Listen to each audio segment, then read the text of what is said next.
সেনাবাহিনী এক্সার্ট করছে, সেনাবাহিনী আর ডিসকাশন করছে না যে আমরা মব চাই না, ক্লিয়ার।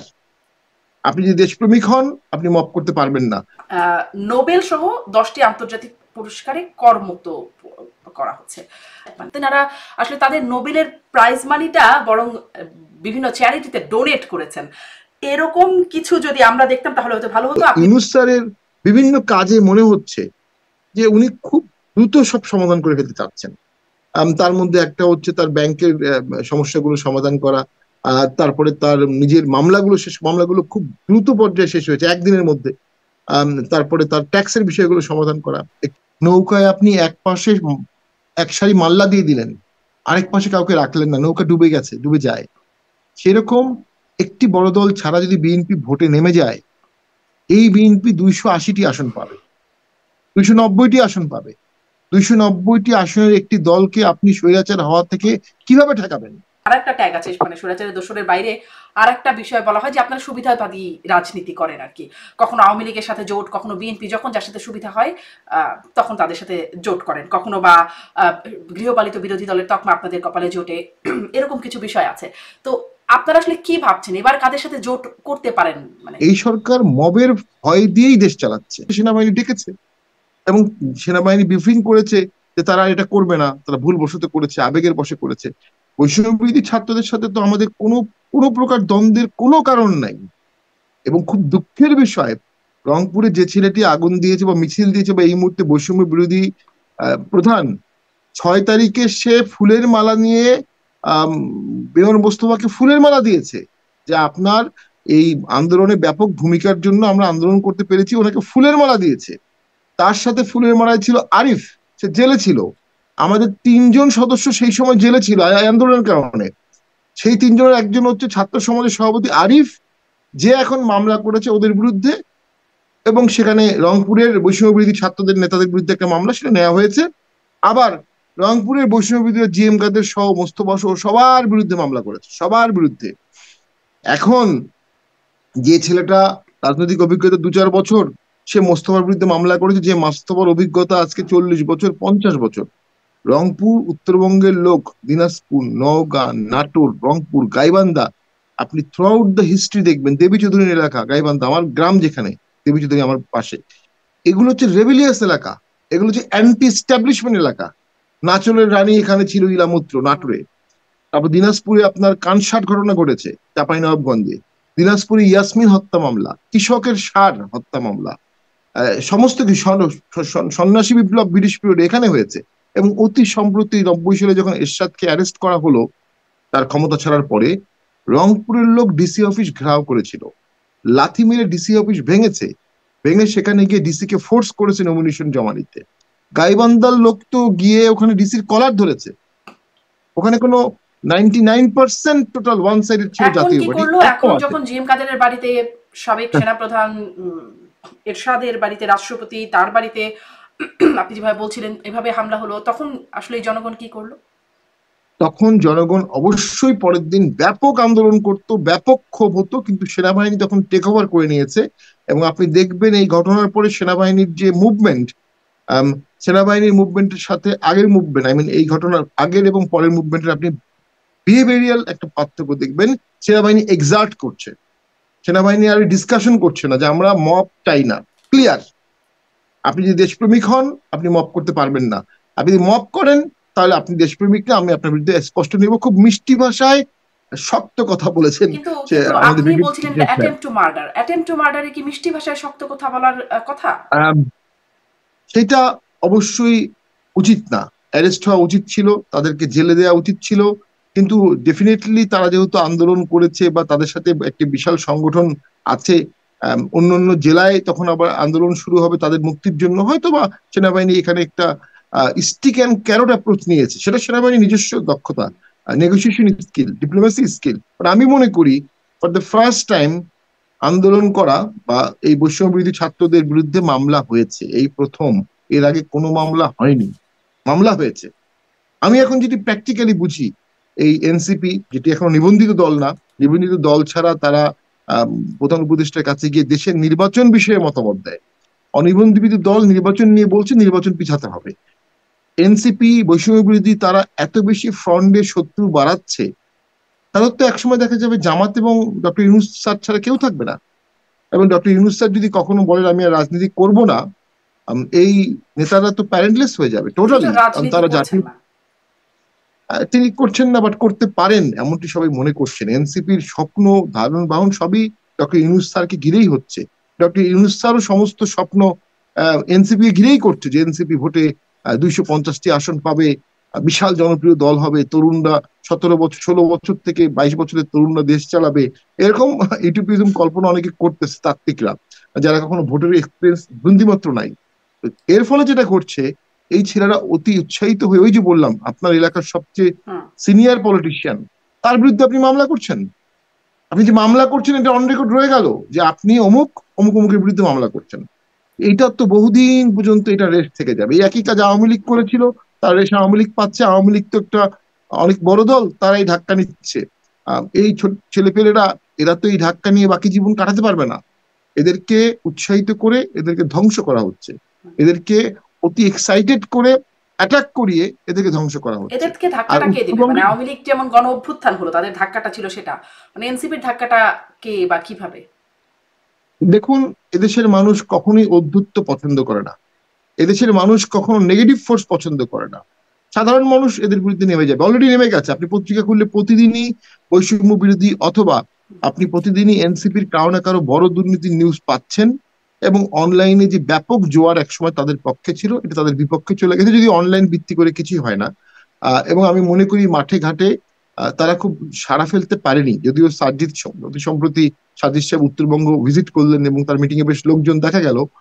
কিন্তু আমি মনে করি যে সারা বাংলাদেশের 30,000 ওয়ার্ড ভিত্তিক একটি দল করার মতো শক্তি এনসিপি বা বৈষম্য বিরোধী ছাত্র বা ইনকিলাব মঞ্চ বা সবাই মিলেও করতে পারেনি, কারণ তারা একই ভোট ব্যাংকে ঘুরপাক খাচ্ছে। জি। তাদের ভোট ব্যাংকটা আলট্রা ইসলামিস্ট এবং তাদের ভোট ব্যাংকটা অনেক ক্ষেত্রে অ্যান্টি 71। শেষ করে দিচ্ছি, তারা প্রথমেই একটা অ্যান্টি 71 রোল নিয়ে নিয়েছে। এদেশের মানুষ তাদেরকে ন্যাশনাল হিরোর পর্যায়ে রেখেছিল, কিন্তু দেখা গেল তারা 47 থেকে আমাদের স্বাধীনতা শুরু হবে, 71 কেন হবে, রিসেট বাতক বিভিন্ন কথা বলে মুক্তিযুদ্ধকে কিছুটা ছোট করে তারা একটা অবস্থান এক্সপোজ করে ফেলেছে। এবং আমি বলবো এটাও রাজনৈতিক তাদের একটা ভুল অ্যাডভাইস। তাদের মনের মধ্যে যদি কোনো আকাঙ্ক্ষা কামনা বাসনা থেকেও থাকে, তারা খুব দ্রুত এটা দেখিয়ে ফেলেছে। এবং এই দ্রুত দেখিয়ে ফেলার কারণে জনগণের বিশাল অংশ প্রথমেই তাদের ব্যাপারে সতর্ক হয়ে গেছে। দেন আসছে দুর্নীতি। এক লাইনে শেষ করে দিচ্ছি, যতগুলো দুর্নীতির অভিযোগ আসছে, প্রত্যেকটা অভিযোগের এনসিপি বা বৈষম্য বিরোধী বা সবাই একটা ব্যাখ্যা দিয়েছে যে ও আমার পিএস না, ওর দায় আমি নেব না।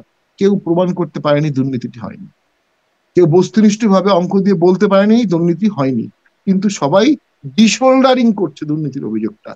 সো বিপ্লব, আমি সবসময় একটা কথা বলি, বিপ্লবীরা পবিত্র, মহাপবিত্র।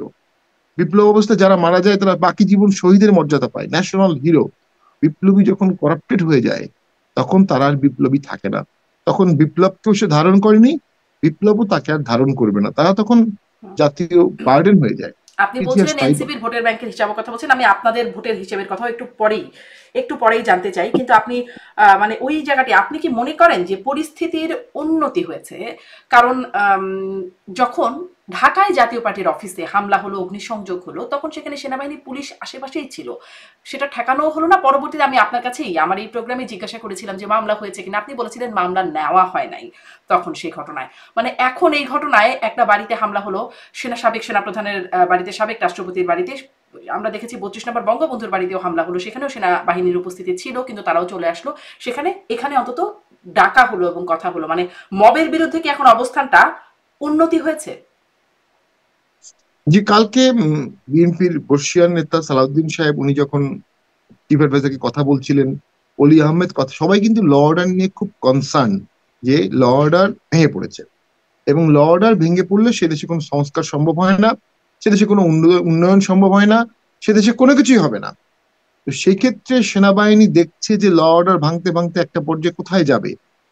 একটা পর্যায়ে দেশ আর দেশ থাকবে না, একটা পর্যায়ে নির্বাচন তো দূরে থাক, ডে জীবন বাঁচানোই কঠিন হয়ে যাবে।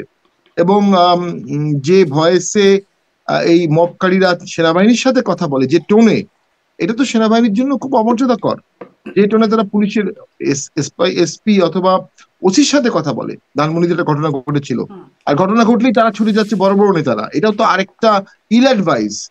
ওরা তো ওখানে ফোন করতে পারে, ওরা ওখানে মেসেজ দিতে পারে, নিজেরা চলে যাচ্ছে। ওই যে অপরিপক্কতা কিছুটা আছে। কারণ এরা যদি এমপি হয়, মন্ত্রী হয়, দেখো যে মন্ত্রী অবস্থায় এরা থানায় চলে গেছে যে আমার অমুককে ছেড়িয়ে নিয়ে আসেন।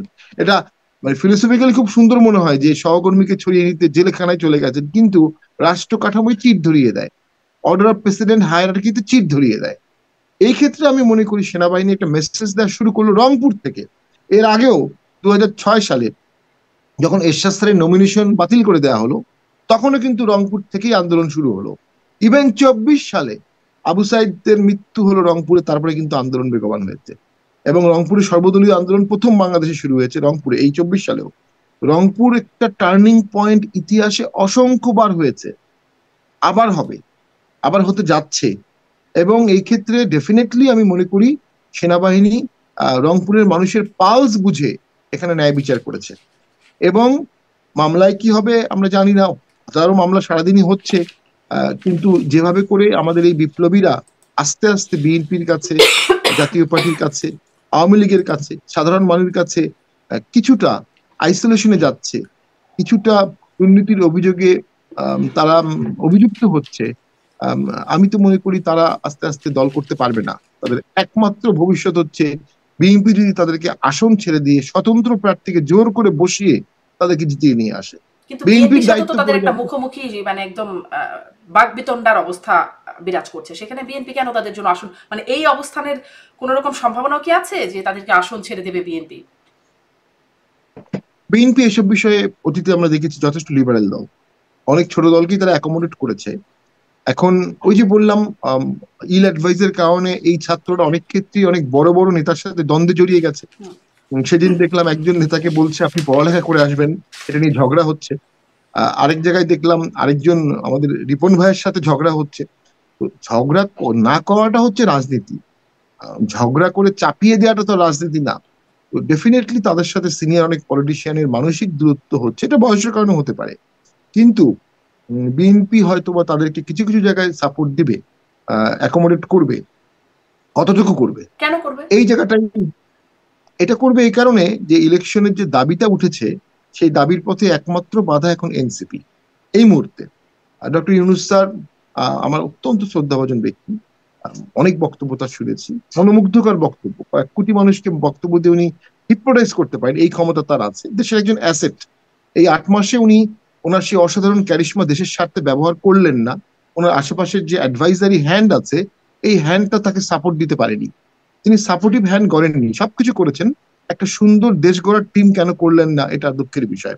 নাও বিএনপি ডক্টর ইউনূস স্যারের দুটো জায়গায় আমি মনে করি ক্রেডিবিলিটি ক্র্যাক ধরছে। প্রথম, তিনি বললেন 1000 বছরের মধ্যে শ্রেষ্ঠ নির্বাচন করে দেবো আমি। তার 1 মাস পরেই বললেন নির্বাচন করা সম্ভব না, আমি পদত্যাগ করব। এই জাপানে বললেন একটি দল ছাড়া কেউ ভোট চাচ্ছে না, অথচ কালকে তার সাথে মিটিং এ 26টি দল ভোট চেয়েছে, একমাত্র এনসিপি চায়নি। তো ওনার বক্তব্যের সাথে বাস্তবতা মিলছে না। ওনার চারপাশের অ্যাডভাইজাররা তাকে রোজি পিকচার দিচ্ছে, এই রোজি পিকচার দিয়ে উনি দেশ চালাতে এই পারবেন কথাটা না। আমরা আসলে এটা তিনি ব্যারিস্টার শামীম পাটোয়ারি, এই কথাটা আমরা যখন সাবেক মানে আওয়ামী লীগ সরকার ছিল তখনও শুনতাম যে শেখ হাসিনাকে এই ভুল চিত্র দেয়া তাদেরকে দেয়া, তার কাছে উপস্থাপন করা হচ্ছে। চিত্র কি শুধু উপদেষ্টারা দিচ্ছেন বা তার আশপাশে পরিবেশে যে মানুষগুলো গণমাধ্যমে, সামাজিক যোগাযোগ মাধ্যমে মানুষের কাছে মানুষের কথা বুঝবার কোনো উপায় তাদের নাই? দেখুন, একটা সুবিন্যস্ত রাজনৈতিক দল এবং রাজনৈতিক চর্চা যদি থাকে, তাহলে দেশের পালসটা দ্রুত বোঝা যায় এবং সেভাবে রিয়াক্ট করা যায়। অবশ্যই ডক্টর ইউনূস স্যারের কোনো দল নাই এখন পর্যন্ত, যদিও উনি এনসিপি কে আমরা ওনার দলই মনে করি, বাট এখন পর্যন্ত ওনার কোনো দল উনি দেশব্যাপী করেননি।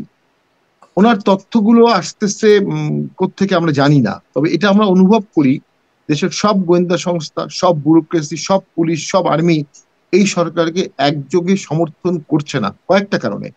তার মধ্যে একটি হচ্ছে এটা ইন্টারিম গভর্নমেন্ট। এই গভর্নমেন্টের মেয়াদ একদিনও হতে পারে, 10 বছর হতে পারে। এক্ষেত্রে ব্যুরোক্রেসি, পুলিশ সবাই সতর্ক।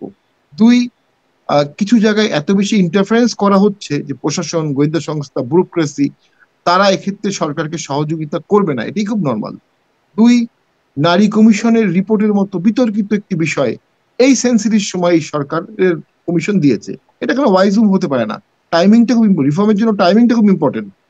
দুই, আরেকটা হচ্ছে তিন, সরকারি কর্মচারীদের 7 দিনে চাকরি চলে যাবে এরকম একটি উত্তপ্ত করাই অবস্থায় উনি জনন্ত উনি লাভ দিয়েছেন। এই সময় কেউ এই আইন করে? ওই যে বললাম ইল অ্যাডভাইস, ওই যে বললাম তার তার ম্যাচিউরড একটা সার্কেল দিয়ে উনি দেশ চালাচ্ছেন না, যার ফলে যেটি হচ্ছে দেশটা চলছে না, দেশটা চলবে না। দশ মানে বিষয়টা কি বছরের এরকম মধ্যে হচ্ছে তিনি যেই অ্যাটেম্পটাই নিচ্ছে সেই অ্যাটেম্পটাই আসলে সফল হচ্ছে না? মানে ঠিক সফল হচ্ছে না আমরা বলবো, কারণ আসলে সফলতা গতানুগতিক কাজগুলো হচ্ছে, কিন্তু আসলে 8 মাসে তো আমরা কোনো বড় সাফল্য দেখতে পারিনি। 10 লাখ জব ক্রিয়েশন, 100 বিলিয়ন টাকা আসা, বাংলাদেশ থেকে প্রচুর লোক বিদেশে যাওয়া, এই সংক্রান্ত বিষয়ে যে বিশাল বিশাল সাফল্যগুলো বাংলাদেশের জন্য প্রয়োজন, যেটি বাংলাদেশকে বাঁচাবে, সেটি কিন্তু আমরা দেখতে পাচ্ছি না। এই যে বাংলাদেশকে বাঁচানোর জন্য বাঁচামারার সমস্যা বাংলাদেশ আছে। 27 লক্ষ লোক অতিদরিদ্র হয়েছে গত 8 মাসে। 27 লক্ষ, 18 লক্ষ নারী। তাহলে 8 মাসে 27 লক্ষ হলে পরের 8 মাসে হবে আরো 27 লক্ষ, তারপরে আবার 27 লক্ষ। অর্থাৎ 2-3 বছরের মধ্যে বাংলাদেশ শেষ হয়ে যাবে যদি আমাদের অর্থনীতিতে বুদবুদ সৃষ্টি না হয়। ঠিক সেই জায়গাতেই একটা নির্বাচন করে কি হবে? এটা সত্য, নির্বাচন করে যে সরকারি আসবে তারা আগের থেকে ব্যাপক উত্তম একটু একটু সরকার হবে যেহেতু এই এমনটি না। অর্থনীতি প্রসঙ্গে আসলেন, একটু ছোট্ট করে, যদিও আজকে আমি এই প্রসঙ্গে নিয়ে খুব বড় করে কথা বলবো না, অর্থনীতিবিদ যে অনেক বলছেন, তারপরে রাজনীতিক হিসেবে বাজেটটা একটু মানে হলো সেই বাজেট সম্পর্কে আপনার কি মূল্যায়ন, এবং এর সাথে একটা একটা বিষয় একটু জুড়ে দিই যে বাজেট ঘোষণার মানে আলোচনা সমালোচনা অনেক গুরুত্বপূর্ণ বিষয় নিশ্চয়ই বাজেট দেশের জন্য। সেখানে সামাজিক যোগাযোগ মাধ্যমে আলোচনা হচ্ছে যে নোবেল সহ 10টি আন্তর্জাতিক পুরস্কারে করমুক্ত করা হচ্ছে। মানে এটা কিরকম, মানে সামাজিক যোগাযোগ মাধ্যম তো এখন একটা গুরুত্বপূর্ণ জায়গা, কিভাবে এটি দেখেন? দুটি বিষয় মানে আপনি যদি একটু বিশ্লেষণ দেন ছোট করে, এবং এই প্রসঙ্গটা একটু বলেন। জি, আমি আসলে মানে নোবেল, আম, একটা গল্প বলেছিলাম যে চৌসার যুদ্ধে আমাদের হুমায়ুন, উনি শেরশাহর কাছে কৌশলে পরাস্ত হয়ে যান। আহ, শেরশাহ সুর বাংলাদেশে যখন আসেন, হুমায়ুন তাকে সন্ধির প্রস্তাব দিয়ে সময় কালক্ষেপণ করে বর্ষায় নিয়ে যান। প্রচন্ড বর্ষায় নদীর পানি ফ্লো হয়, কামানের গোলা ভিজে যায়, এই অবস্থায় শেরশাহ হুমায়ুনকে অ্যাটাক করে। হুমায়ুন সমস্ত প্রাণ বাঁচাতে পানিতে লাফ দেয়। তখন একজন মশক ভাই তার জীবন বাঁচায় এবং হুমায়ুন বলে এই মশক ভাইকে, তোমাকে আমি একদিনের জন্য হলো দিল্লির সম্রাট বানাবো। একদিনের জন্য ওনাকে দিল্লির সম্রাট বানানো হয়। উনি নিজের নামে একটি জায়গির আর মশক ভাইদের বেতন মানে পানি বিভাগের বেতন বাড়িয়ে দেয়।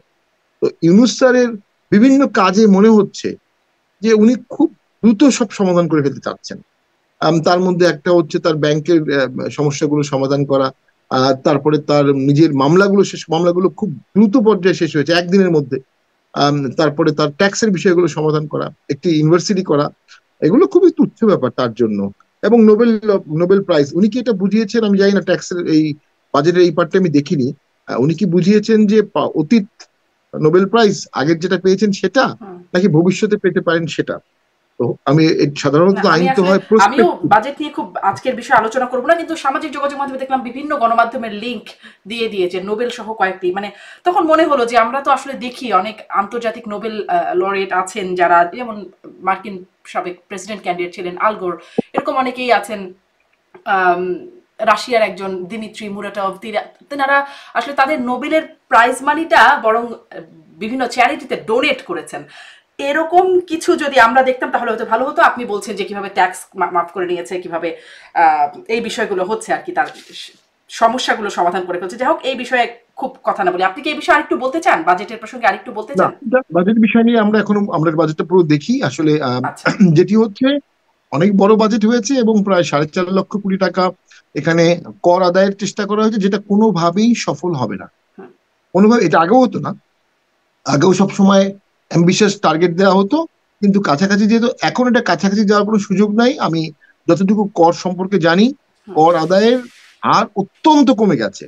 আবার বিদেশি এইডও কমে গেছে, এফডিআইও কমে গেছে।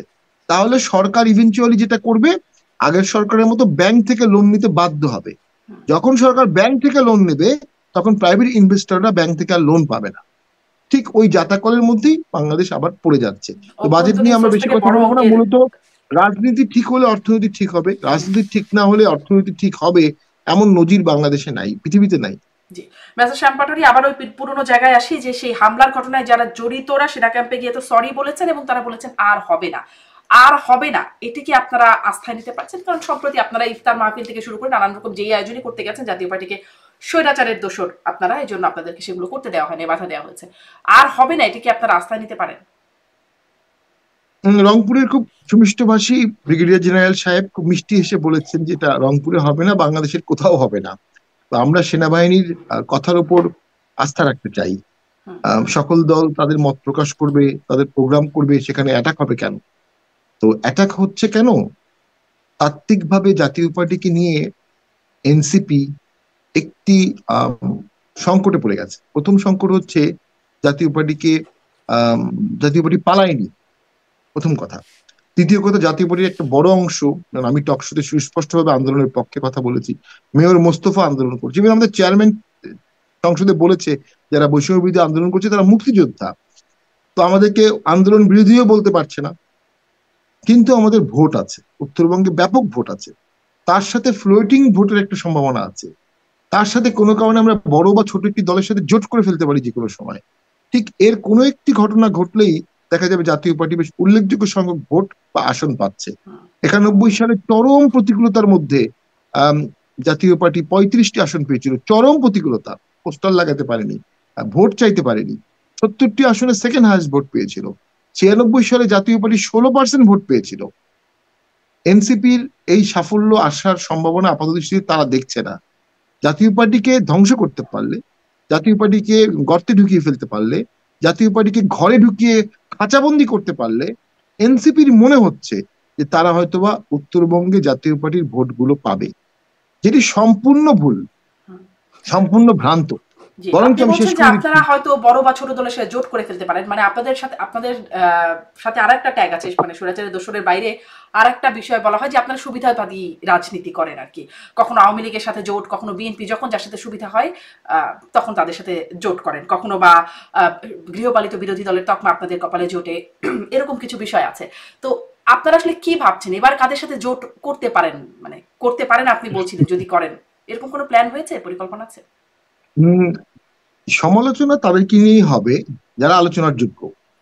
জাতীয় পার্টি আলোচনার যোগ্য, তাই জাতীয় পার্টিকে নিয়ে সমালোচনা হচ্ছে। বাংলাদেশে তো এই যে গতকালকে আমাদের উপদেষ্টা স্যার কতগুলো দলকে ডাকলেন, আম, দলগুলো কিন্তু আমরা চিনি না। এই প্রথম দেখলাম 6 মাস পরে, 2 মাস পরে হঠাৎ দেখলাম যে শুধু ওনার মিটিং এ ডাকার জন্য কিছু দল গেছে। নাও, জোট তো রাজনীতির খুবই গুরুত্বপূর্ণ অংশ, তবে জাতীয় পার্টি 91 সালে সম্পূর্ণ একা জোট করেছিল, সম্পূর্ণ একা, এবং সকল ইকুয়েশনের বাইরে গিয়ে ব্যাপক ভোট পেয়েছিল। এবং শাহাবুদ্দিন সাহেব, তার সবসময় সমালোচনা করি, কিন্তু তিনি কিন্তু 3 মাসের মধ্যে ভোট করেছিলেন, বিচার করেছিলেন, কিছু সংস্কারও করেছিলেন। এবং জাতীয় পার্টি 96 সালে একা ভোট করে 16% ভোট পেয়েছে। 2001 সালে জাতীয় পার্টির বিএনপির সাথে জোট হওয়ার কথা ছিল। আমি যেটা ভিতরে 2001 সালে যেহেতু এরশাদ জেলে ছিলেন, শেখ হাসিনা এরশাদকে জেলে নিয়েছিলেন, জাতীয় পার্টির সাথে বিএনপির জোট হওয়ার সমূহ সম্ভাবনা ছিল। পরবর্তীতে জামাতের কারণে মূলত এই জোটটি হয়নি 2001 সালে। পরে জাতীয় পার্টি একা ভোট করে 14টি আসন পায়। ঠিক সে কারণেই জাতীয় পার্টি 8 সালে বা 6 সালে জোট ছাড়া ভোট করবে না এমনটি কি সিদ্ধান্ত নিয়ে নেয়। আর 2001 সালে একটা ঘটনা ঘটে, যেখানে বিএনপির প্রার্থী সেখানে জামাতের প্রার্থী নাই, যেখানে জামাতের প্রার্থী সেখানে বিএনপির প্রার্থী নেই। 2001 সালের ঘটনা বলছি। এটি নতুন ধরনের একটি ইলেকশন বন্দোবস্ত নিয়ে আসে। ওই বন্দোবস্তের পরে আর কোন দলেরই জোট ছাড়া ভোট করা খুব টাফ হয়ে গিয়েছে। আওয়ামী লীগ, বিএনপি, জাতীয় পার্টি, জামাত, 4 দলেরই। দেখা যাচ্ছে যেখানে তখন, যেখানে 8 সালে আরেকটা মডেল আসলো, যেখানে আওয়ামী লীগ আছে ওখানে জাতীয় পার্টি নাই, যেখানে জাতীয় পার্টি আছে সেখানে আওয়ামী লীগ নাই। একই রকম 2008 সালে যেখানে জামাত ছিল সেখানে বিএনপি ছিল না, যেখানে বিএনপি ছিল সেখানে জামাত ছিল না। 14 সালের একতরফা ইলেকশনে গিয়ে আমরা খুব ক্ষতিগ্রস্ত হই এই কারণে যে আমাদের রিয়েল ভোট ব্যাংক, উত্তরবঙ্গ বা বরিশাল বা সিলেট বা চিটাগাং বা সাতক্ষীরা, রিয়েল ভোট ব্যাংক থেকে আমরা এমপি বানাতে পারি না। যে কারণে একটা ডামাডোলের নির্বাচন যেহেতু ছিল, যে আমি প্রত্যাহার করেছি, আমার পাশে পীরগাছা প্রত্যাহার করেছে, গাইবান্ধার 5টি আসন 5টি প্রত্যাহার করে, ওইখানে 5টি আসনেই অন্য এমপিরা এই 10-15 বছর ধরে রুল করেছে। যে কারণে আমাদের ওখানে সংগঠন নষ্ট হয়েছে, ক্ষতিগ্রস্ত হয়েছে। সামনে প্রথম হচ্ছে আমরা মুক্তিযুদ্ধের সপক্ষের শক্তি, দেশের সার্বভৌমত্বের শক্তি, দেশের স্বাধীনতা অখণ্ডতা বজায় রেখে দেশকে যারা ভালোবাসবে, 71কে যারা আত্মস্থ করবে, আমরা তাদের সাথে জোট করব প্রয়োজনে। তবে এই বিষয়ে সর্বময় ক্ষমতা অবশ্যই পার্টির চেয়ারম্যানের। উনি এ বিষয়ে সুচিন্তিত মতামত দিচ্ছেন। প্রতি সেকেন্ডে জাতীয় পার্টি দেশের রাজনীতি পট পরিবর্তন হচ্ছে, প্রতি সেকেন্ডে। তো সেক্ষেত্রে আমরা মনে করি ভোট কবে হবে, সকল দল অংশগ্রহণ করবে কিনা, এটা তো একটা রাজনৈতিক ভারসাম্যর বিষয়। এটা বললে অনেকে আমাদেরকে দালাল বলবে, অনেকে আমাদেরকে বলবে যে আমরা বিগত স্বৈরাচারকে আহ, পুনর্বহাল করছি। ব্যাপারটা মোটেও তা না। ব্যাপারটি হচ্ছে যখন আপনি দাঁড়িপাল্লার একটা সাইডে অনেক বেশি ভার দেবেন আর একটা সাইড ফাঁকা রাখবেন, তখন দাঁড়িপাল্লায় আপনি ওজন করতে পারবেন না। নৌকায় আপনি এক পাশে এক সারি মাল্লা দিয়ে দিলেন, আরেক পাশে কাউকে রাখলেন না, নৌকা ডুবে গেছে, ডুবে যায়। সেরকম একটি বড় দল ছাড়া যদি বিএনপি ভোটে নেমে যায়, এই বিএনপি 280টি আসন পাবে, 290টি আসন পাবে। 290টি আসনের একটি দলকে আপনি স্বৈরাচার হওয়া থেকে কিভাবে ঠেকাবেন? সামনের ভোটের চ্যালেঞ্জ হবে, এটি নিয়ে কেউ আসলে সেভাবে কথা বলছে না। আমি সংসদ থেকে দেখেছি বাংলাদেশের মূল সমস্যা ছিল দুর্বল, ছোট, ক্ষীণ, স্তিমিত বিরোধী দল। সংসদে 120-এর প্লাস প্লাস বিরোধী দল লাগবে। যখন সংসদে 120-এর প্লাস প্লাস বিরোধী দল হবে, অটোমেটিক্যালি সরকার সীমাবদ্ধ হতে বাধ্য হবে। কারণ প্রতিটি এমপি একটা ইনস্টিটিউশন, প্রতিটি এমপি একজন পার্লামেন্টারিয়ান, তার পার্লামেন্টে প্রিভিলেজ আছে, সে যা ইচ্ছা তাই বলতে পারবে। তো 120 জন পার্লামেন্টারিয়ান যখন সমালোচনা করবে, 140 জন পার্লামেন্টারিয়ান যখন সমালোচনা করবে, তখন ন্যাচারালি সরকার সীমাবদ্ধ হতে বাধ্য হবে। সেই জন্য সকল দল যদি অংশগ্রহণ না করে, আপনি কিভাবে 140 বিরোধী দল করবেন? এবং রাজনীতি হচ্ছে ভারসাম্যর খেলা। আজকে আওয়ামী লীগ আপনারা নাই, কি সামনে অংশগ্রহণ করবেন কিনা এবং আপনাদেরকে অংশগ্রহণ করতে দিবেও কিনা সেই প্রশ্নটা আগেও করেছি, এখনো করছি। সাথে সাথে ওই বিষয়টা আপনারা বলছিলেন যে মুক্তিযুদ্ধের পক্ষের শক্তির সাথে আপনারা জোট করতে পারেন, কাদেরকে বা কাদেরকে আপনারা মিন করছেন? জনগণ। মুক্তিযুদ্ধের সপক্ষের শক্তি জনগণ। জনগণের এদেশের সাথে আর জোট করবেন না, জোট তো কোনো রাজনৈতিক দলের সাথে।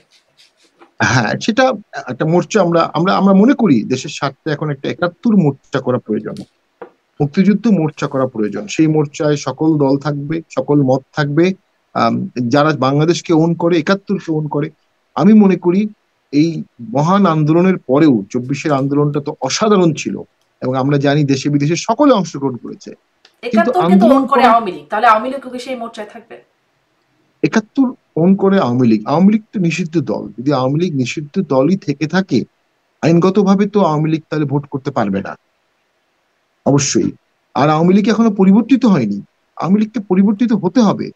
আওয়ামী লীগকে রিয়েলাইজ করতে হবে যে 24 সালের যত কনস্পিরেসি থিওরি তারা দিক, তারা জনগণের ম্যান্ডেট হারিয়ে ফেলেছিল। তবে একথা সত্য, এখন বর্তমান সরকারের ব্যর্থতার কারণে, করিডোর ইস্যুর কারণে জনগণের একটা সেগমেন্ট এখন আবার আওয়ামী লীগের ভার্সনটাকে রিলেট করছে। রাজনীতি ন্যারেটিভস এর খেলা। একটা ন্যারেটিভস কিন্তু দাঁড়িয়ে গেছে, 3টা ন্যারেটিভস দাঁড়িয়ে গেছে।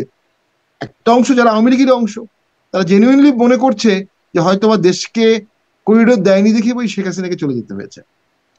একটা অংশ মনে করছে যে ডক্টর ইউনূস করিডোর দিয়ে হলো দেশ থাকতে চাচ্ছে, দেশ বিক্রি করে দিয়ে দিতে যাচ্ছে। যে ন্যারেটিভ গুলো অনেক সময় আওয়ামী লীগকে বলা হতো যে আওয়ামী লীগ আসলে বাংলাদেশ হিন্দু হয়ে যাবে, আওয়ামী লীগ আসলে বাংলাদেশ ইন্ডিয়ার প্রদেশ হয়ে যাবে। এই ন্যারেটিভসে কিন্তু আওয়ামী লীগ 21 বছর ক্ষমতার বাইরে ছিল। আর আর যেটি ঘটবে, ন্যারেটিভস আরেকটি আসছে যে ওয়াকার সাহেব উনি ক্ষমতা লোভী না, উনি 5 তারিখে ক্ষমতা নেননি, উনি এখনো ক্ষমতা চান না, উনি একটা ইলেকশন চান। ইঙ্গিতবাহী হচ্ছে উনি আর ইনক্লুসিভ অক্ষরটি বলেনি, এর আগে উনি ইনক্লুসিভ বলতেন। কারণ এই যে আইন হয়ে গেছে, উনি তো আইনের বাইরে যেতে পারবেন না, যখন যেটা আইন হবে ওটা উনাকে অবে করতে হবে। 2, ওয়াকার সাহেব ক্ষমতা চান না, কিন্তু ইলেকশন ছাড়া ডক্টর ইউনূস সাহেব ক্ষমতায় থাকতে চান। এই পারসেপশনটা ডক্টর ইউনূসের জন্য কি ভয়ঙ্কর! তার মতো ব্যক্তিত্বকে কোথায় নামিয়ে আনা হচ্ছে? যারা তার অ্যাডভাইজার, যারা তার পাশে আছেন, যারা তাকে ব্যবহার করছেন হীন স্বার্থে। উনি ক্ষমতা থাকছেন, একতরফা ভোট হবে, ক্ষমতা যাবে বিএনপি।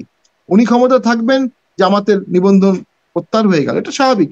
উনি ক্ষমতা থাকছেন, আজহার সাহেবের মৃত্যুদণ্ড থেকে উনিকে ছেড়ে দেওয়া হলো, এগুলো খুব নর্মাল। বিজয়ী শক্তি তার বিজয়টাকে এনজয় করবে বা প্রিভিলেজ গুলো নেবে, এটা খুব নর্মাল। কিন্তু ওনাকে রেখে এগুলো করা হচ্ছে, যে কারণে ওনার হাই ইমেজ, গ্লোবাল ইমেজ একসময় কিন্তু প্রবলেমে পড়বে।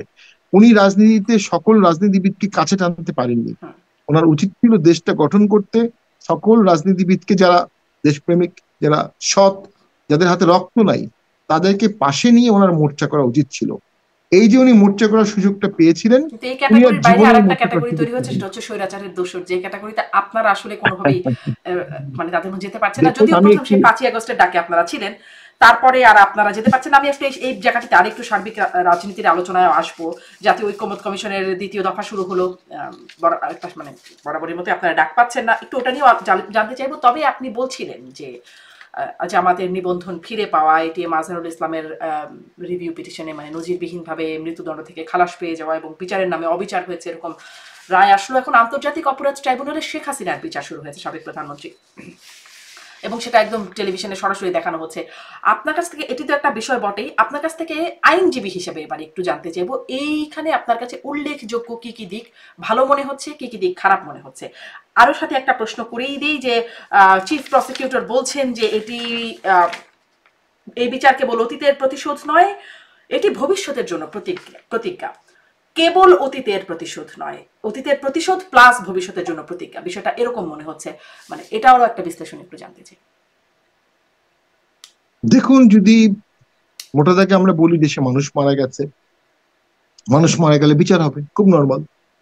বিচারটা যুদ্ধাপরাধী ট্রাইব্যুনালে হতে হবে কেন? আমরা কি আসলে একটা যুদ্ধ অবস্থায় ছিলাম? বিকজ এখানে একটু আইনগত বিষয়টা হচ্ছে, যখনই যুদ্ধাপরাধী tribunal, war crimes tribunal act 1973 আন্ডারে কোনো ট্রাইব্যুনাল হবে, কোনো ট্রায়াল হবে, কোনো ল হবে, ওই লটা যদি ফান্ডামেন্টাল রাইটস এর সাথে কন্ট্রাডিক্টরি হয় তাহলেও বাতিল হবে না।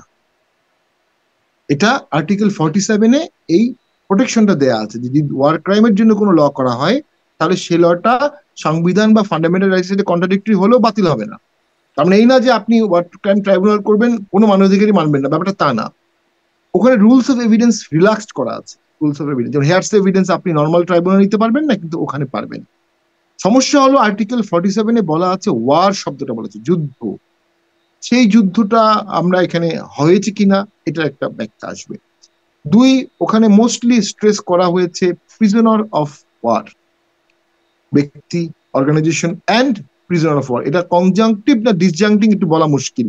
অর্থাৎ প্রিজনার অফ ওয়ার ছাড়া অ্যাবসেন্সিয়া ট্রায়াল করা যাবে কিনা, যদিও পরবর্তীতে আইনে বলা হয়েছে যে আপনি অ্যাবসেন্সিয়া ট্রায়াল করতে পারবেন, কিন্তু 47-এ অ্যাবসেন্সিয়া ট্রায়াল আছে কিনা, কারণ 47-এ প্রোটেকশন না থাকলে আপনি আইনে প্রোটেকশন আনলে সেটা কিন্তু কন্ট্রাডিক্টরি হয়ে যাবে ফান্ডামেন্টাল রাইটস এর সাথে। দ্বিতীয় হচ্ছে ওয়ার ক্রাইমস ট্রাইব্যুনাল পৃথিবীতে যতগুলো হয়েছে, যতটুকু আমার মনে পড়ে, কোনো জায়গায় অ্যাবসেন্সিয়া ট্রায়াল হয়নি আমার ধারণা, আমি যত জানি। এ বিষয়ে আমি বিশেষজ্ঞ একদমই না।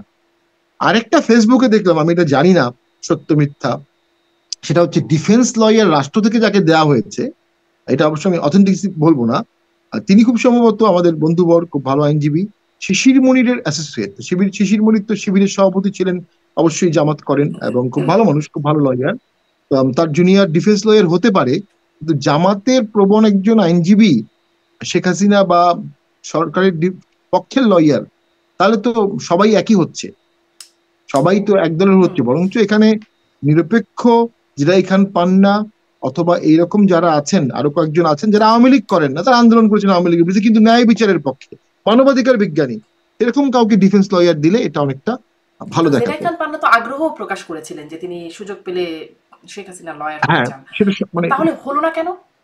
মানে কি এটা কোর্ট বিবেচনায়, থেকে কিভাবে দিতে হবে। আসলে আসামি পক্ষের আইনজীবী নিয়োগ পেল? আমরা আসামি পক্ষের যে যখন কেউ পলাতক থাকলে তাকে সরকার থেকে যে আইনজীবী দেওয়া হয় সেটা নিয়োগ হয়েছে, অন্যান্য আসামিরা তো তাদের আইনজীবী দিয়েছেই। সেটা আসলে কি প্রক্রিয়া হলো আমরা জানি না, কিন্তু একটু অস্বচ্ছতা আছে। এবং যিনি নিজেই নিজেই চাবেন ফাঁসি হোক, যিনি নিজেই চাবেন শেখ হাসিনা সহ সকলের ফাঁসি হোক, তিনি কিভাবে শেখ হাসিনা আইনজীবী হবেন? Plain and simple. এই জায়গাতেই আমার মনে হচ্ছে একটু একটু ক্লামজি হয়ে গেছে। ন্যায় বিচার প্রতিষ্ঠা হোক। দেখুন, justice has not only has to be shown, it has to be manifestly shown. যারা মারা গেছে তাদের যেমন ন্যায় বিচার আছে, যে আসামি আছে তাদেরও ন্যায় বিচার আছে। ন্যায় বিচারের যে ধাপগুলো, সে ধাপগুলো অবশ্যই এখানে ফলো করতে হবে। আর বিচার না হলে ইয়া হবে না, নির্বাচন হবে না। আজহার সাহেব অ্যারেস্ট হয়েছে 12 সালে, মুক্তি পেলেন 25 সালে, 13 বছর। তো বাংলাদেশে কি 13 বছর ভোট হবে না? মানে বিচার নিয়ে যদি যারা ভোটের কথা বলছেন, এটা কোনো যৌক্তিক কথা হতে পারে? বিচার বিচারের মতো বিচার হবে, তো ভোট বলেছেন ভোটের মতো দৃশ্যমান হবে। বিচার, এখন তো লিটারালি যদি বলি বিচার দৃশ্যমান হচ্ছে, টেলিভিশনে সরাসরি এখন সম্প্রচার করা দৃশ্যমান হচ্ছে, হচ্ছে, টিভিতে দেখা তাহলে তো যাচ্ছে, দৃশ্যমান বিচার হচ্ছে আর কি। এখন তো তাহলে নির্বাচনের শর্ত দৃশ্যমান পূরণ বিচার হয়েছে না? হচ্ছে। এখন এখন হয়তো তারা কোন স্টেজে গিয়ে খুশি হবে। আসলে আমি বলছি যেটা মানে NCP is an obstruction force হিসাবে তাকে ব্যবহার করা হচ্ছে নির্বাচন ঠেকাও। এনসিপির নাম চেঞ্জ করে দেওয়া উচিত নির্বাচন ঠেকাও কমিটি, নির্বাচন ঠেকাও পার্টি। তারা নির্বাচন চায় না। কেন চায় না? কারণ ভোটে গেলে ওই যে বললাম, আনলেস ভোটে গেলে তারা বিএনপির ফুল সাপোর্ট এবং বিএনপির স্বতন্ত্র প্রার্থীকে বসিয়ে না দিলে এনসিপি ভোটে ভালো করতে পারবে না। তারা কিন্তু আসলে অথবা এটা বলছে না যে আমরা নির্বাচন চাই না, তারা শুধুমাত্র ওই সময়সীমা যখন বলা হচ্ছে ডিসেম্বরের মধ্যে নির্বাচন, সেটির তারা বিরোধিতা করছে যে একদম সুনির্দিষ্ট সময়সীমা দেওয়া হবে না, এর জন্য মৌলিক সংস্কারটা করতে যতটুকু সময় লাগবে সেটুকু তারা চাচ্ছে। তারা তো আসলে নির্বাচন বিরোধী, এই বিষয়টা তারা অস্বীকার করে। তারা তারা বলছে জুলাই সনদ পেলে তারা না হলে করবে না, সংস্কার না হলে করবে না, বিচার না হলে করবে না। এটা তো এনলেস একটা মানে প্যান্ডোরার বক্স। বিচার 10 বছরও না হতে পারে, সংস্কার 10 বছরও না হতে পারে। আর যে সম্মুখ গঠিত 8 মাসে বিচার এবং সংস্কার হয়েছে, তাতে 800 বছর লাগবে বিচার হতে, 800 বছর লাগবে সংস্কার হতে। তো এটা তো আর এনসিপি যদি নিজেকে রাজনৈতিক দল মনে করে, তাহলে রাজনৈতিক দলগুলোর পালস বুঝেই তাকে কথা বলতে হবে যখন সে রাজনৈতিক দল হয়ে গেল। আর যদি রাজনৈতিক দল হিসেবে না হয় সে, তাহলে সে সিভিল সোসাইটি বা অন্যদের মতো কথা বলতে পারে। যদি প্রশাসন তাদেরকে সহযোগিতা না করে, বিএনপি তাদেরকে সহযোগিতা না করে, আমি সিম্পল রংপুরের 2টি আসন নিয়েই বলতে পারি। জাতীয় পার্টিকে তারা যেভাবে নিগৃহীত করছে, জাতীয় পার্টির লোক তো তাদের অ্যান্টি ভোট দিয়ে দিতে পারে তীব্রভাবে। তারা যদি অ্যান্টি ভোট পেয়ে যায়, নিজের ভোট একটা কাউন্ট করলো, কিন্তু অন্য পার্টি 3টা তার বিরুদ্ধে চলে গেল। রাজনীতিতে তো এই খেলাটা খেলতে হয় যে কোন কোন দলের আমি সহায়ক ভোট পাবো, কোনটা আমার কোর ভোট, কোনটা আমার অ্যান্সিলারি ভোট, কোনটা আমার ভাসমান ভোট। এতগুলো ফ্রন্টে আওয়ামী লীগ, বিএনপি, জাতীয় পার্টি, প্রশাসন, পুলিশ, আর্মি, 6টা ফ্রন্টে একসাথে যুদ্ধ করবেন? কোন সরকার 6টা ফ্রন্টে একটা যুদ্ধ করতে পেরেছে? কোন দল পেরেছে? কখনো পারবে না। এটি এটি এটি নেগেটিভ রাজনীতির বাহক। আমি শেষ করে দিচ্ছি যে সরকার তো হলো মূলত 3টা অর্গান, আপনি জানেন, লেজিসলেটিভ, তারপরে হচ্ছে জুডিশিয়ারি, এক্সিকিউটিভ। কেউ কেউ বলে মিডিয়া ফোর্থ, ডিসরেলি বলেছে ফোর্থ অর্গান হচ্ছে মিডিয়া। কেউ কেউ বলে auditor general is the fifth organ, কেউ কেউ বলে election commission is the sixth organ. আমাদের সরকার আরেকটা অর্গান করে ফেলেছে, এটা মব। এই সরকারের কোনো পলিটিক্যাল পার্টি নাই। এই সরকার মবের ভয় দিয়েই দেশ চালাচ্ছে। এই মবটাকে আমরা মনে করছি বিচ্ছিন্ন, আসলে বিচ্ছিন্ন না। এটা খুব পারপিচুয়েটেড এবং প্ল্যান করে একটা ভীতিকর পরিস্থিতির মাধ্যমে রেখে শাসনের একটা প্রক্রিয়া, যেটা ফেল করেছে অবশ্যম্ভাবীভাবে। মবকে সরকার তার অর্গান বানিয়ে ফেলেছে এবং এই ক্ষেত্রে ডক্টর ইউনূস স্যার যথেষ্ট কঠোর হতে পারছেন না, কারণ তার নিয়োগকর্তা আর তার কাছের লোকজন যারা তার জন্য আন্দোলন করেছে, যারা তাকে এনেছে তার ভাষ্য মতে, তারা এই মবকে উস্কানি দিচ্ছে। এই যে রংপুরে আমাদের অ্যাটাক হলো, তার আগেই দেখা গেল সার্জিতের একটা পোস্ট ছিল। এর আগে হাসনাত গাজীপুরে অ্যাটাক করেছিল, সেখানেও তো ভয়াবহ ঘটনা ঘটেছে। এগুলো তো রাজনীতিবিদের কাজ না, এগুলো তো বড় রাজনীতিবিদের কাজ না। বড় রাজনীতিবিদের কাজ তো রায়ট ঘটানো না, বড় রাজনীতির কাজ হচ্ছে রায়ট না ঘটানো। এবং প্রত্যেকটি ঘটনার ঐতিহাসিক দায় থেকে যাবে। জাতীয় পার্টি কোনো রক্ত হাতে নাই, জাতীয় পার্টি কোনো মানুষ মানেনি, কোনো বড় দুর্নীতি করেনি, শুধু ভোটে অংশগ্রহণ করেছে। মূলত 24 সালের ভোটে অংশগ্রহণ করাটাই জাতীয় পার্টির অপরাধ। সেটা নিয়ে কত দায় শুনতে হচ্ছে জাতীয় পার্টিকে। আর যারা মব করছে, যারা আগুন দিচ্ছে, যারা অফিসে আগুন দিচ্ছে, যারা হাজার হাজার মানুষের নামে মিথ্যা মামলা দিচ্ছে, তাদের ঐতিহাসিক দায়টা কি পরিমাণ হতে পারে, এটা কি তারা ফ্যাদম করতে পারছে? এটা তারা ফ্যাদম করতে পারছে না। তারা বর্তমানে বাস করছে, বর্তমানটা এই যে বর্তমান না। মিথ্যা মামলা প্রসঙ্গে একটু জানতে চাই। যে আমি যেটা বলছিলাম যে জাতীয় পার্টির অফিসে যখন হামলা হলো, আপনি বলছিলেন যে আপনারা মামলা আসলে পুলিশ নেয় নাই এরকম। তারপরে আসলে কি হলো? কারণ আমরা আসিফ নজরুল আইন উপদেষ্টা তিনি বলেন, তিনি আসলে এই যে ঘটনাগুলো ঘটে, সাংবাদিকদের বিরুদ্ধে এত মামলা, অনেকে গ্রেপ্তার হয়ে আছেন, এই বিষয়গুলো মানে বলেন যে এই ঢালাও মামলাতে বিব্রত, কিন্তু কেউ মামলা করতে চাইলে আইনগতভাবে তাকে বাধা দেবার কোনো উপায় নাই। যার কারণে নুসরাত ফারিয়ার বিরুদ্ধে মামলা হয়, গ্রেপ্তারও হয়। মানে আনোয়ারা জগন্নাথ বিশ্ববিদ্যালয়ের সাবেক অধ্যাপিকা, তার নামে মামলা হয়েছে, গ্রেপ্তার হয়েছেন, একদিন পরে সম্ভবত জামিন পেলেন। এরকম ঘটনাগুলো ঘটে যাচ্ছে। সরকার বলছে যে তারা বিব্রত হচ্ছে এরকম ঢালাও মামলা, ঢালাও গ্রেপ্তারের ক্ষেত্রে, কিন্তু আসলে কিছু করার নাই, কারণ আইন। কিন্তু যখন উল্টো পাশে মামলা করতে যাচ্ছেন আপনারা, তখন আসলে কি আইনে বাধা পাচ্ছেন? দেখুন, অবশ্যই ওই যে বললাম মব, এখানে সরকার মবকে ইউজ করছে, সরকার নিজেও মব দ্বারা নিয়ন্ত্রিত হচ্ছে, সরকারও মবকে ভয় পাচ্ছে। কারণ কিন্তু যখনই যখন আমরা মামলা পুলিশের করতে কাছে যান, যাচ্ছি, ধরেন মব তো হচ্ছে রাস্তার বাস্তবতা, পুলিশের কাছে যাচ্ছেন আপনারা বা যারা যাচ্ছেন তাদের, তারা তখন সেখান থেকে কি রিপ্লাই পাচ্ছেন? না, পুলিশে তো সেই মবের ভয় পাচ্ছে। যে আমি মামলা নিব, আমার থানা ঘেরাও করবে, আমার চাকরি থাকবে না, আমাকে অপদস্থ করবে। পুলিশও তো ডিমোরালাইজড, পুলিশ তো তার কাজ করতে পারছে না। তো যে কারণে ওই যে যখন একজন অ্যাডভাইজার, কি অ্যাডভাইজার অসহায়ত্ব প্রকাশ করেন, তার মানে সরকার নাই, তার মানে রাষ্ট্র নাই, তার মানে কাঠামো নাই, কাঠামো গড়তে পারেননি, কাঠামো ধরতে পারেননি, কাঠামো অনুযায়ী কাজ করতে পারেননি। এর মাঝখানে অনেকগুলো ন্যাক্কারজনক ঘটনা ঘটতো কোর্টে। এজলাসে যদি কোনো কোর্ট মামলা নিতে না চেত, তার কোর্টে হট্টগোল হতো। ওই যে মব, হট্টগোলের ভয়ে কোর্ট মামলা নিয়ে নিয়েছেন, মামলা নিচ্ছেন। তো সেই যে জুডিশিয়াল মাইন্ড অ্যাপ্লাই করার যে কামনা বাসনা বা যে ওথ, সেই ওথটা জুডিশিয়ারিকে করতে দেওয়া হচ্ছে না। জুডিশিয়ারি নিজস্ব অনেক সীমাবদ্ধতা আছে আভ্যন্তরীণ, কিন্তু তাকে যদি ফ্রিলি কাজ করতে দেওয়া হয়, সে কিছু ন্যায় বিচার নিশ্চিত করতে পারবে। আমাদের এখানে সেই 8 মাস আগে যারা আটক হয়েছে, তারাও এখন পর্যন্ত জামিন হয়নি, তাদের বিরুদ্ধে কোনো অভিযোগও নাই, তাদের বিরুদ্ধে চার্জশিটও দিচ্ছে না, চার্জশিট দিতেও পারবে না। কিন্তু সরকার অ্যাটর্নি জেনারেল অফিস থেকে আপিল করা হয়েছে, 7 মাস 8 মাস ধরে তারা জেলে আছে কোনো অভিযোগ ছাড়া। এদের অনেকে হয়তো কিন্তু বা কিন্তু সরকার আন্দোলনের তো সময় আসলে মানে এখানে দেশেও তাহলে ছিল না। করার থাকে তাই না ব্যারিস্টার শামীম পাটোয়ারি? কারণ যদি এই যে অ্যাটর্নি জেনারেল অফিস থেকে যদি রাষ্ট্রপক্ষ যদি জামিনের বিরোধিতা না করে তাহলে তো আসলে জামিন পাওয়া সম্ভব। মানে রাষ্ট্র রাষ্ট্রপক্ষকে চাইলে একটা, সরকার চাইলে তো তাহলে সম্ভব তারা তাদেরকে জামিনে বের করা। বিব্রত হয়ে কি লাভ অবশ্যই হচ্ছে? সরকার, বিব্রত হচ্ছে কেন সরকার? সরকারকে সরকারকে একটা চার্ট ফলো করতে হবে। সিসি ক্যামেরা এভিডেন্স, অথবা 164, অথবা ডিএনএ এভিডেন্স, অথবা কথাবার্তায় কাজে কারা কারা হত্যাকারীর সাথে ছিল, কারা কারা হত্যায় অংশগ্রহণ করেছে, আর কারা করেনি। যারা করেনি তাদেরকে সরকার নিজে থেকে জামিন দিয়ে দেওয়া উচিত। এরকম নজির বাংলাদেশে ঘটেনি, বাট ঘটা উচিত। যে আমরা 10,000 লোকের জন্য এসেছি, এদেরকে জামিন দিয়ে দেন, সরকারের কোনো আপত্তি নাই। সরকারের যদি আপত্তি না থাকে, বিচারক সেখানে তার জুডিশিয়াল মাইন্ড অ্যাপ্লাই করে জামিন দিতে পারেন। সেই ক্ষমতাটা কেন attorney general office is not attorney general of government of Bangladesh, attorney general is attorney general for Bangladesh. উনি বাংলাদেশের অ্যাটর্নি জেনারেল, উনি কিন্তু সরকারের অ্যাটর্নি জেনারেল না। এবং সংবিধানে অ্যাটর্নি জেনারেল একটা চ্যাপ্টার আছে, চিন্তা করতে পারেন, একটা চ্যাপ্টার সংবিধানে অ্যাটর্নি জেনারেলকে নিয়ে দেওয়া আছে। তাকে ন্যায় বিচার করতে হবে, এবং তার উপর দায়িত্ব অর্পিত হচ্ছে এ কারণে যে তিনি যেহেতু ল প্র্যাকটিস করেন বা তার অধীনে অনেক ল অফিসার আছেন, তিনি একটা লিস্ট করতে পারেন যে এদের এদের বিরুদ্ধে আমাদের কোনো অভিযোগ থাকার কোনো কারণ নাই। ন্যায় বিচার যদি না থাকে সমাজে, তাহলে তো জঙ্গিবাদ বাড়বে, তাহলে সহিংসতা বাড়বে, তাহলে তো একসময় সবাই অস্ত্র হাতে নিবে, জি। এবং সেই অস্ত্রের যাক বিরুদ্ধে সেটা পুলিশ হচ্ছে না। দাঁড়াবে না। দেখা যাচ্ছে যে আপনি বলছিলেন যে ৮ মাস আগেও যারা গ্রেপ্তার হয়েছেন, জেলখানায় গেছেন তারা জামিন এখনো পাচ্ছেন না। আমি একটু এই যে আপনি বলছিলেন যে এটিএম আজহার তার মৃত্যুদণ্ড থেকে একদম খালাস পাওয়া বা আরো যেই শেখ হাসিনার আইনজীবী বা আসামি পক্ষের আইনজীবীরাও জামাতের লোকজন সেখানে আইনজীবীর দায়িত্ব পাচ্ছেন। আসলে কি পুরো এই আন্তর্জাতিক অপরাধ ট্রাইব্যুনালটা জামাত নিয়ন্ত্রণ করছে? না, সেটা তো আমরা বলতে পারবো না। তবে যারা জামাতের নেতৃবৃন্দ মানে বা জামাতের চিফ সাথে, প্রসিকিউটরও তো ওরকমই। তিনি আগে হ্যাঁ, জামাতের মানে জামাতে যুদ্ধাপরাধী ছিলেন, হিসেবে পরে যারা অভিযুক্ত ইনকোয়ারিতে হয়েছেন ছিলেন। তাদের আইনজীবী ছিলেন। আম, দেখুন, জামাতের নেতৃবৃন্দকে যুদ্ধাপরাধী ট্রাইব্যুনালে ফাঁসি দেওয়া হয়েছে, ফাঁসি কার্যকরও হয়েছে।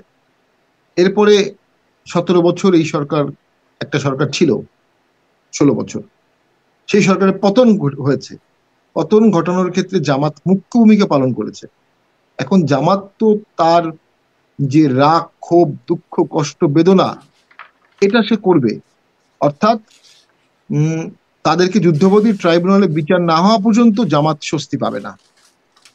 আহ এই ক্ষেত্রে অবশ্যই জামাতের এই দাবি অযৌক্তিকও বলবো না, যেহেতু মানুষ মারা গেছে। কিন্তু ল মেনটেন করতে হবে, ন্যায় বিচার মেনটেন করতে হবে, আবেগ দিয়ে বিচার করা যাবে না, বিচারটা বস্তুনিষ্ঠ হতে হবে। আরেকটি হচ্ছে দেশ, দেশ তো চালাতে হবে। জামাত তো দেশ চালাবে না, সরকার গঠন করবে না এট দ্য মোমেন্ট, এবং একসময় অন্য সরকার আসবে, তারপর আরেক সরকার আসবে, তারপর আরেক সরকার আসবে। তো সেই ক্ষেত্রে সেই দেশটা কিভাবে চলবে, এইটার একটা কাঠামো তো সরকারকে করতে হবে। এই যে একটা কাঠামো তো জামাতকে করতে হবে, যেহেতু তারা উইনিং ফোর্স। ব্যাপারটা তো এমন না যে আমরা মধ্যযুগে আছি, সুলতান মাহমুদ বাংলাদেশ এসে ইন্ডিয়া দখল করলেন, সোনাদার সব নিয়ে গেলেন, অথবা মোহাম্মদ ঘুরি আসলেন, তার প্রিয় স্লেবকে দিয়ে গেলেন, কুতুবুদ্দিন আইবক তুমি বা ভারতবর্ষ শাসন কর। ব্যাপারটা তা না। আমরা তখনও ভঙ্গুর ডেমোক্রেসিতে ছিলাম, এখনো ভঙ্গুর ডেমোক্রেসিতে আছি, বা ডেমোক্রেসিতে আছি। কোনো দলতন্ত্র বা রাজতন্ত্রে বাংলাদেশ রূপান্তর হয়নি, যে আগে আওয়ামী লীগের ছিল বাংলাদেশ, এখন জামাতের বাংলাদেশ হয়ে গেছে। নো, তখনও সবার বাংলাদেশ ছিল, এখনো সবার বাংলাদেশ আছে। তখনও আওয়ামী লীগ ভুল কাঠামোতে গেছে, এখনো কাউকে ভুল কাঠামোতে যেতে দেয়া যাবে না। এদেশের মানুষের মধ্যে ৭১ নিয়ে তীব্র প্যাশন আছে, ইসলাম ধর্ম নিয়ে তীব্র প্যাশন আছে। কোন রাজনৈতিক দল এই দুটো প্যাশনকে একত্রিত করতে পারেনি জাতীয় পার্টি ছাড়া। জাতীয় পার্টি মুজিবনগর সরকারের স্বীকৃতি দিয়েছে, সেখানে অসাধারণ মনুমেন্ট করেছে, মুক্তিযুদ্ধের স্বীকৃতি দিয়েছে, শুক্রবার ছুটি ঘোষণা করেছে, মসজিদ মন্দির সব জায়গায় বিদ্যুৎ বিল মকুব করেছে এবং রাষ্ট্রধর্ম ইসলাম করেছে। কেন করেছে? একটা জাতীয়তাবাদ তৈরি করেছে, যেখানে ধর্ম থাকবে কিছুটা, যেখানে আবার পাশাপাশি আপনার ইয়াও থাকবে, ৭১ থাকবে, ৭১কে বাদ দিয়ে না, কোনোভাবেই না। এই যে কম্পোজিশনটা, এই কম্পোজিশনটা দেশের জন্য অসাধারণ একটা দর্শন হতে পারত। আর আজকে হয়তো বা জামাত উইনিং ফোর্স, ডেফিনেটলি তারা রক্ত দিয়েছে, গুম হয়েছে। আমি দেখেছি আমার এলাকায় জামাতের ৭০,০০০ ৮০,০০০ ভোট আছে, তাদের নির্যাতন আমি নিজের চোখে দেখেছি এবং আমি অহংকার করে বলবো আমি এমপি হওয়ার পরে তাদের নির্যাতন আমি হতে দেইনি, একদমই না। এটা জামাতের লোক স্বীকার করতে বাধ্য হবে। কিন্তু জামাত কি তার ৭১-এর ভূমিকার কোনো জাস্টিফিকেশন দিতে পারবে ক্ষমা চাওয়া ছাড়া? এবং জামাতের আমির, আমি তো মনে করি অসাধারণ প্রজ্ঞাবান ব্যক্তি। কোনো কোনো ক্ষেত্রে যখনই আজহার সাহেব রিলিজ হলেন, উনি কিন্তু প্রথমেই বললেন আমাদের আচরণে অনেক অতীতে কেউ কষ্ট পেয়ে থাকতে পারেন। উনি কিন্তু ৭১-কে মিন করেছেন, আমি যেটুকু বুঝছি। ৭১-এ বাংলাদেশে ধর্ষণ হয়েছে, পাকিস্তান আর্মিরা একটা থিওরি নিয়ে এসেছিল যে রেপ বাংলাদেশি গার্লস, যাতে আমাদের পাকিস্তানের ভোট বেড়ে যায়। ভোট কম তো আমাদের, আর ওদের মানুষ মেরে ফেলো, ওদের জমিটা নাও। কি অশ্লীল, কি নৃশংস! নিজের দেশের মানুষের উপরে সেনাবাহিনী রেলিয়ে ব্রাশ ফায়ার করেছে। আমরা যে মুসলিম ভ্রাতৃত্ব বলি, পাকিস্তান আর্মিও মুসলিম ছিল, আমরাও মুসলিম ছিল, আমাদেরকে মেরেছে। এবং আজকে যারা প্রচন্ড ভারত বিরোধিতা করে নানা কারণে, তখন যদি ভারত এই ১ কোটি লোককে আশ্রয় না দিত, ওই ৫০ লক্ষ লোক দুর্ভিক্ষে বাংলাদেশে মারা যেত বর্ডারে। এটা বাস্তব কথা। এবং ভারত যদি সেই সময় আশ্রয় না দিত, আমাদের এই যুদ্ধটা আরো ৩ বছর ৪ বছর ৫ বছর ৭ বছর চলতো, আরো অনেক লোক মারা যেত।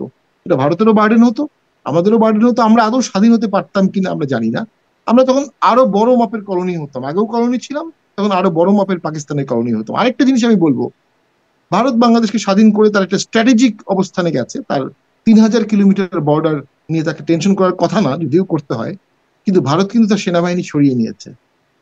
আর পাকিস্তান কিন্তু সারেন্ডার করেছে ভারতের কাছে because of Geneva convention. Bharat চাইলে আরো ৫ বছর ১০ বছর জোর করে সেনাবাহিনী রাখতে পারতো। বঙ্গবন্ধু এসে ইন্দিরা গান্ধীকে বললেন আপনি আপনার সেনাবাহিনী সরিয়ে নেন, ইন্দিরা গান্ধী লাল হয়ে গিয়েছেন, কিন্তু সেনাবাহিনী সরিয়ে নিয়েছেন। যদি ভারতের বাংলাদেশকে প্রদেশ বানানোর ইচ্ছাই থাকতো, তাহলে সেনাবাহিনী রেখে দিত, অ্যানেক্স করে ফেলতো ১০ বছরের জন্য। সেটি করেনি। তো যারা এই তথ্যগুলো দিচ্ছেন, দিল্লি না ঢাকা, কিন্তু তার তারা এই পরবর্তী যে ভূমিকা, যেমন ধরুন নির্বাচনের ক্ষেত্রে যেভাবে সমর্থন দিয়ে আসছে ভারত, আপনারাও আসলে ভারতে গিয়ে বলে এসছেন, কি কথা হলো সেটা বলা যাবে না, মানে যেই বিষয়গুলো তার পরবর্তীতে হলো। এখন আবার দেখছি ভারত ঠিক উল্টো কথা বলছে যে তারা ইনক্লুসিভ নির্বাচন চায়, যেটি আগে যুক্তরাষ্ট্র বলতে, তারা এখন বলা বাদ দিয়ে দিয়েছে, এখন ভারত খুব বলা শুরু করেছে যে ইনক্লুসিভ নির্বাচন চায়। তো এই যে দ্বিচারিতা, এতদিন চাইলো না এখন চাচ্ছে, এটার তো মানে একটা প্রতিফলন থাকবেই নাকি? ভারত ইনক্লুসিভ ইলেকশন চায়নি, চায় না, এটা কখনো বলেনি। দেখুন আসলে আমরা সবাই মিলে তো ব্যর্থ হয়েছি, এটা অস্বীকার করা যাবে না, একটা অন্তর্বর্তী ইলেকশন করার। এবং ২০১৮ সালের যে নির্বাচনটা এদিকে সুযোগ করে দিয়েছিল সবাইকে, এই সুযোগটা সমূলে নষ্ট করা হয়েছে ১৮ সালের ইলেকশনটা। এখন ভারত ইনক্লুসিভ ইলেকশন চাবে, এটা সবাই ইনক্লুসিভ ইলেকশনই চাবে, কেউ ইনক্লুসিভ ছাড়া ইলেকশন চাবে না। ভারতেরও আমার মনে হয় কোনো কোনো ক্ষেত্রে বঙ্গবন্ধু কন্যার কারণে শেখ হাসিনার প্রতি তাদের স্নেহ ভালোবাসা বা আওয়ামী লীগের প্রতি তাদের একটি মমত্ববোধ অনেকাংশে বেশি ছিল। তারা বাংলাদেশের জনগণের সাথে রিলেশন করতে পারেনি, বা রিলেশন করার মতো অনেক কিছু ছিল। তার মধ্যে একটি উদাহরণ দিই, কোভিড এর সময় সারা পৃথিবীর দরজা রুগীদের জন্য বন্ধ হয়ে গিয়েছিল, আমাদের মন্ত্রী মিনিস্টাররা ব্যাংকক যেতে পারেনি, আমাদের মন্ত্রী মিনিস্টার সিঙ্গাপুর যেতে পারেনি। কিন্তু কোভিড এর সময়ও কিন্তু ভারত তার চিকিৎসার দরজা বাংলাদেশের রোগীদের জন্য রেখেছিল। যদি না রাখতো, তাহলে ওই সময় ক্যান্সারের অনেক রুগী এবং হার্টের অনেক রুগী যারা অর্ধেক চিকিৎসা হয়েছে, ফলো আপ করতে হবে, তারা কিন্তু মারা যেতে পারতো। এবং এখন যেমন আবার ভারতের চিকিৎসা বাংলাদেশে খুব কম, দরজাটা খোলা, খুবই সীমিত। এবং এটাও ব্যর্থতা সরকার, এত ভারত বিরোধী সরকার একটা বিশাল হসপিটাল করলেন না কেন ৮ মাসে? বিশাল একটা হসপিটাল সিটি করে ফেলতে পারতেন, যেখানে লক্ষ লক্ষ লোকের চিকিৎসা হবে। শুধু ভারত বিরোধিতা করা হচ্ছে, কিন্তু ভারতের সাথে আসলে যে জিনিসগুলোতে আমরা আমরা জানতে পারছিলাম ডিপেন্ডেন্ট, যে চীন বাংলাদেশে হসপিটাল করবে, বাংলাদেশে একটা বড় হসপিটাল করবে। এরকম তো আকাশে বাতাসে কত কিছু শুনতে পাচ্ছি, একটাও তো হচ্ছে না, একটা তো দেখছি না। গভর্নমেন্ট স্টেবল না হলে, দেশ স্টেবল না হলে, ল অ্যান্ড অর্ডার ঠিক না হলে, ইলেক্টেড গভর্নমেন্ট না আসলে এসব কোনো কিছুই হবে না। ব্যারিস্টার পাটোয়ারি, সেই একদম দুটো জন্যই প্রশ্ন নির্বাচন একটু প্রয়োজন। ছোট্ট ছোট্ট করে যদি বলে দেন যে এই গভর্নমেন্ট স্টেবল না হলে, নির্বাচন না হলে কি মনে হয়, পুরনো প্রশ্নটাই আবার নতুন করে করি, নির্বাচনটা আসলে কবে হবে? আমার তো মনে হয় নির্বাচন ডিসেম্বর জানুয়ারিতেই হয়ে যাবে। আম, তাতে দেশের কি উপকার হবে আমরা জানি না। তাতে দেশের একটা ক্ষতি হতে পারে। ডক্টর ইউনূস মন খারাপ করে বাংলাদেশের বিষয়ে আর মাথা কাটাবেন না। But on the other hand, BNP যেভাবে ভোট চাচ্ছে, 26টি দল যেভাবে ভোট চাচ্ছে, তারেক জিয়া যেভাবে স্পষ্ট বলেছে ডিসেম্বরেই ভোট হতে হবে, এখান থেকে সরে আসলে তো বিএনপির ক্রেডিবিলিটি থাকবে না, বিএনপির পলিটিক্যাল বাইটিং থাকবে না। এই বাইটিং ছাড়া বিএনপি ভবিষ্যৎ রাজনীতিতে একটু এলোমেলো হবে, অথবা আম, ডিসেম্বরের আগে বাংলাদেশে ভয়ঙ্কর খারাপ কিছু ঘটতে পারে, যেখানে ইলেকশন নিয়ে আর কেউ চিন্তা করবে না। আমরা তো একটা ওয়ার সিচুয়েশন কে অনেক সময় অ্যাপ্রিহেন্ড করি। বাংলাদেশের একটি চিটাগাং এর একটি কারখানায় 30,000 কুকি চীনের ড্রেস পাওয়া গেছে। তো বাংলাদেশ তো ইনভলভ হয়ে যাচ্ছে, বিভিন্ন জায়গায় ইনভলভ করা হচ্ছে আসলে, যেটা বিগত সময় খুব sharply rules of non engagement maintain করে বাংলাদেশকে ইনভলভ করা হতো না, খুব কৌশলে। কিন্তু আমরা দেখছি ইনভলভ হয়ে যাচ্ছে। এই ইনভলভ হয়ে যাওয়া দেশটায় অরাজকতা হতে পারে, এক্সটার্নাল ওয়ার হতে পারে, আম, যেটা আমরা মনে করি ডেফিনেটলি যে কোনো মূল্যে আমাদেরকে ঠেকাতে হবে। ওই জন্য তো জাতীয় ঐক্য দরকার। এই যুদ্ধ যেন না হয়, এই সিভিল ওয়ার যেন না হয়। রাজনীতির জায়গায়, ভোটের জায়গায়, ফান্ডামেন্টাল জায়গায় আবার সবাই একসাথে বসতে হবে। আপনি দেখেন পাকিস্তান ইস্যুতে ভারতে কি অসাধারণ ভাবে তারা ক্লোজ ডোর বসলো, এবং আসাদুদ্দিন ওয়ারসি, সবচেয়ে পপুলার মুসলিম লিডার, সে ওপেনলি কিন্তু পাকিস্তান অ্যাটাককে সমর্থন করেছে, ওপেনলি, ইন্ডিয়াতে। তো ওই ঐক্যমতটা আমাদের করার মতো তো ব্যক্তি একজনই ছিল, ডক্টর ইউনুস। উনি করলেন না, করবেন না, আর কেউ আসবেও না। তার মানে বাংলাদেশ একটা দীর্ঘমেয়াদী অনৈক্যের মধ্যে পড়ে গেছে। ঐক্যমত কমিশন তো অনৈক্যমত কমিশন হয়ে যাচ্ছে আস্তে আস্তে। এক হচ্ছে তারা প্রথমেই জাতীয় পার্টিকে ডাকছে না, বা আরো অনেক দলকে ডাকছে না, পাশাপাশি নিজেদের মধ্যেই তাদের কোনো ঐক্য হওয়ার কোনো সম্ভাবনা আমি দেখি না। তো আন্দোলনকারী দলগুলো যারা দাবি করছে, আন্দোলনে আমরা অংশগ্রহণ করেছি কিন্তু আমাদেরকে টেকনিক্যাল কারণে বাদ দিয়ে দিয়েছে, যারা অংশগ্রহণ করছে তারাই তো ঐক্যমত হচ্ছে না। ডাবল অনৈক্য হচ্ছে ওখানে, গোড়া থেকে একটা অনৈক্য আর শুরু থেকে একটা অনৈক্য।